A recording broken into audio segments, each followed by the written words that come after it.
जी हाँ दोस्तों, आधी रात बीजेपी का खेल अक्सर की तरह। इधर दिल्ली में लालू और तेजस्वी, उधर मौका मिलता देख राबड़ी आवाज खाली कराने की शुरू हो गई कार्रवाई। मौका मिलते ही बीजेपी ने शुरू कर दिया काम। खबर मामला माजरा क्या है आपको बताएंगे। आप द राजनीति बिहार का विशेष सेगमेंट देख रहे हैं। मैं हूं आपके साथ यासूब रजा। दोस्तों, क्या बिहार में अब रात के अंधेरे में सत्ता पक्ष का खेल चलेगा? क्या रात के अंधेरे में राजनीति चलेगी? और क्या सत्ता के नशे में विपक्ष के सम्मान पर बुलडोजर ऐसे ही चलाया जाता रहेगा? पटना का 10 सर्कुलर रोड, जहां कभी सामाजिक न्याय की सरकार की धड़कन मानी जाती थी, आज वहीं आधी रात में पिकअप वैन आती है जाती है, सामान ले जाती है, और वो भी वहां से जो कि राबड़ी देवी का आवास है। और दोस्तों, साथ ही सहयोग तो देखिए, इधर लालू प्रसाद यादव दिल्ली में है, तेजस्वी यादव विदेश थे, अब वो भी दिल्ली आ चुके हैं, और मौका मिलता देख बीजेपी ने उधर आवाज छीनने की शुरू कर दी कार्रवाई।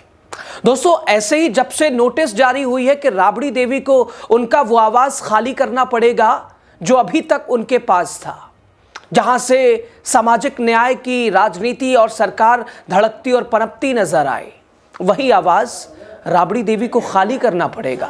और जैसे ही ये खबर निकली, जैसे ही ये नोटिस एक तरह से शाया हुआ, बिहार सरकार नई नवेली सरकार थी, उसने नोटिस दिखाया, बताया, समझाया, कई तरह से सवाल उठने लगा। आरजेडी ने तो यहां तक कह दिया, चाहे जो करना है कर लो, आवाज खाली नहीं होगा, और ये सत्ता की राजनीति करना बंद कीजिए साहब।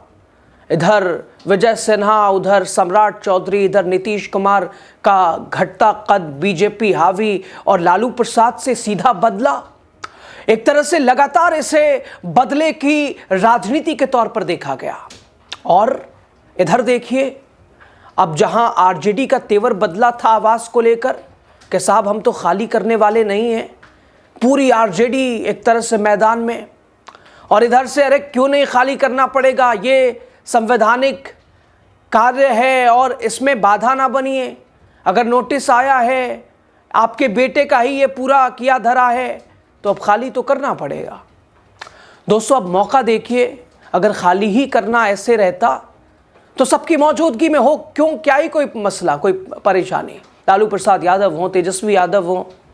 हालांकि बीजेपी देखिए मौका मिलता देख, इधर देखा लालू प्रसाद यादव दिल्ली में है, तेजस्वी भी नहीं है, तो चली आई आवास पर अपनी भारी भरकम गाड़ियों के साथ। दोस्तों, दरअसल बिहार की राजनीति में एक बार फिर देर रात की हलचल ने बड़ा सवाल खड़ा कर दिया है। सवाल सिर्फ दोस्तों एक आवाज का नहीं है, सवाल है सत्ता की संवेदनशीलता का, सवाल है राजनीतिक बदले की राजनीति का, और सवाल है क्या विपक्ष के नेताओं को चैन से रहने नहीं दिया जाएगा। दोस्तों, पटना की वही 10 सर्कुलर रोड, जहां कभी बिहार की सत्ता की धड़कन सुनाई देती थी, जहां से सामाजिक न्याय की राजनीति ने आवाज पाई, आज उसी आवाज को लेकर देर रात पिकअप गाड़ियों की आवाज सुनाई दी। पेड़ पौधे हटाए जा रहे हैं, सामान तो खैर नहीं, लेकिन संकेत बहुत बड़े। और सहयोग देखिए, इत्तेफाक देखिए, लालू प्रसाद यादव दिल्ली में, खुद तेजस्वी यादव दिल्ली में।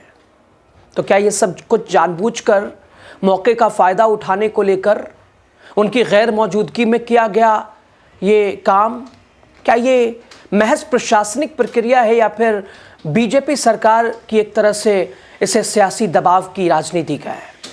दोस्तों, पटना की सड़कों पर रात आमतौर पर शांत होती है, और सर्दी की रात ऐसे ही सन्नाटा होता है, लेकिन बीती रात हलचल बहुत ज़्यादा थी, बिहार की राजनीति में गर्माहट बहुत ज़्यादा थी। दरअसल 10 सर्कुलर रोड पर जो कुछ भी हुआ, उसने बिहार की राजनीति में नई बेचैनी पैदा कर दी। देर रात अचानक कुछ पिकअप वैन आवास परिसर के भीतर जाती दिखाई देती है, वो आवाज़ जिसके ऊपर लगातार, वो आवाज़ जिसके ऊपर सवाल है और आरोप प्रत्यारोप है, और कैमरों ने कैद किया कि इन गाड़ियों में पेड़ पौधों को लादा जा रहा है, उन्हें ले जाया जा रहा है। इसके अलावा गोला रोड स्थित गौशाला की तरफ, यानी अंदर से सामान निकाला जा रहा है और वहां ले जाया जा रहा है जहां राबड़ी देवी को आवास मिला है।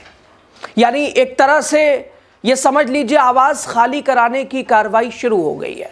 हालांकि लगातार चूंकि इधर सत्ता पक्ष का नशा इतना वो चूर थे उसमें कि लगातार ताने देते रहे कि भाई खाली करना पड़ेगा, हम कराएंगे, वो नहीं तो बुलडोज़र आएगा खाली कराने, कैसे नहीं करना पड़ेगा। और पिकअप वैन आना शुरू हो गया, गाड़ियों का आना जाना, सामान का जाना, पेड़ पौधे, ये सब कुछ धीमे धीमे। अब सवाल ये भी नहीं कि पेड़ क्या हटाए जा रहे हैं, सवाल ये कि रात के अंधेरे में क्यों? जब परिवार दिल्ली में है, जब परिवार का नेतृत्व दिल्ली में है, तभी क्यों? पहले से नोटिस दिया जा चुका है, जल्दबाजी क्यों? हालांकि दोस्तों नोटिस के बाद भी नोटिस देना, लेकिन यहां तो सीधे धरातल पर उतरकर भाई साहब खाली करो, खाली करो। और जब मामला दोस्तों लालू प्रसाद यादव से भी जुड़ा हो तो हर कदम को सिर्फ प्रशासनिक नहीं बल्कि राजनीतिक चश्मे से भी देखा जाता है। दोस्तों क्या शुरू हो चुकी है आवास खाली कराने की प्रक्रिया? चूंकि एक तरफ परिवार जिद पे भी अड़ा था कि क्यों खाली करना, तो क्या अब इधर सत्ता पक्ष भी जिद पे उतर आया है? सरकारी दावों की बात करें तो 25 नवंबर को भवन निर्माण विभाग ने पूर्व मुख्यमंत्री राबड़ी देवी के 10 सर्कुलर रोड खाली जो उनका आवास था वहां उसे खाली करने को लेकर नोटिस भेजा था। हालांकि 25 नवंबर को ही भवन निर्माण विभाग ने यह नोटिस जारी किया था और उसी के बाद हलचल और सियासत और राजनीति, आरोप प्रत्यारोप। कहा गया कि उन्हें नेता प्रतिपक्ष होने के नाते 39 होर्डिंग रोड का आवास आवंटित किया गया है। लेकिन सवाल, क्या ये नियम सबके लिए बराबर है या क्या बीजेपी के नेताओं के साथ भी यही सख्ती होती है, ऐसे ही बर्ताव होता है, ऐसे ही रवैया होता है, या किसी विशेष पर, सिर्फ विपक्ष पर ही? दोस्तों बिहार की जनता जानती है भली भांति, बीजेपी शासित सरकारों में नियम अक्सर चुनिंदा नेताओं पर ही लागू होता है।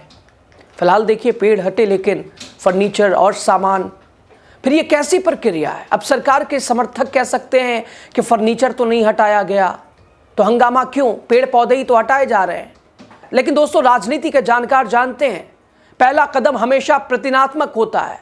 आज पेड़ हटेंगे, कल एक तरह से गमले हटेंगे, परसों सामान हटेगा, धीमे धीमे सामान जाते रहेंगे और आखिर में बयान हमने तो पहले ही कहा था। ये वही रणनीति है जो विपक्ष को धीरे धीरे मानसिक दबाव में लाने के लिए अपनाई जाती है। दोस्तों तो क्या लालू और तेजस्वी की गैर मौजूदगी महज इत्तफाक या उनकी सहमति? इस पूरे घटनाक्रम में सबसे अहम बात यह कि लालू प्रसाद यादव दिल्ली में है, तेजस्वी यादव भी दिल्ली में है, यानी राजद के सबसे बड़े चेहरे बिहार में नहीं हैं। सवाल यह उठता है, क्या सरकार उनके लौटने का इंतजार नहीं कर सकती थी? क्या यह वही मौके का फायदा उठाने जैसा है? क्या यह सब जानबूझकर किया गया है? कई सवाल है दोस्तों। बीजेपी की राजनीति का इतिहास गवाह है, वो मौके का फायदा उठाने में माहिर है। हालांकि राजद की ओर से अभी तक कोई आधिकारिक बयान नहीं आया है, लेकिन सियासी गलियारों में यह माना जा रहा है कि राजद इसे हल्के में नहीं लेने वाली है, क्योंकि सवाल सिर्फ एक बंगले का नहीं है, सवाल है सम्मान का, सवाल है संवैधानिक पद की गरिमा का, विपक्ष की आवाज को दबाने की कोशिश का। दोस्तों बीजेपी जब सत्ता में होती है तो वो सिर्फ सरकार नहीं चलाती, वो विरोधियों को कुचलने की रणनीति भी चलाती है, चाहे केंद्र हो या राज्य हो। बीजेपी का रिकॉर्ड साफ है, विपक्षी नेताओं पर ईडी, सीबीआई, आवास सुरक्षा सुविधाओं पर कटौती, साथ ही प्रशासन के जरिए दबाव। अब बिहार में भी वही पैटर्न दोहराया जा रहा है। कुछ लोग ये भी कह रहे हैं कि अदले बदले की राजनीति है, नीतीश ने भी बदला लिया लालू प्रसाद यादव से एक पुराना। उधर दोस्तों जनता पूछ रही है, बिहार के लोग पूछ रहे हैं, क्या विपक्ष में होने की यही सजा है? क्या पूर्व मुख्यमंत्री की सम्मान की कोई कीमत नहीं है? क्या बीजेपी सरकार सिर्फ सत्ता का घमंड दिखा रही है? ये सवाल लोकतंत्र के हैं दोस्तों। आज मामला एक आवाज का है, लेकिन कल ये आवाज़ों पर भी हमला हो सकता है।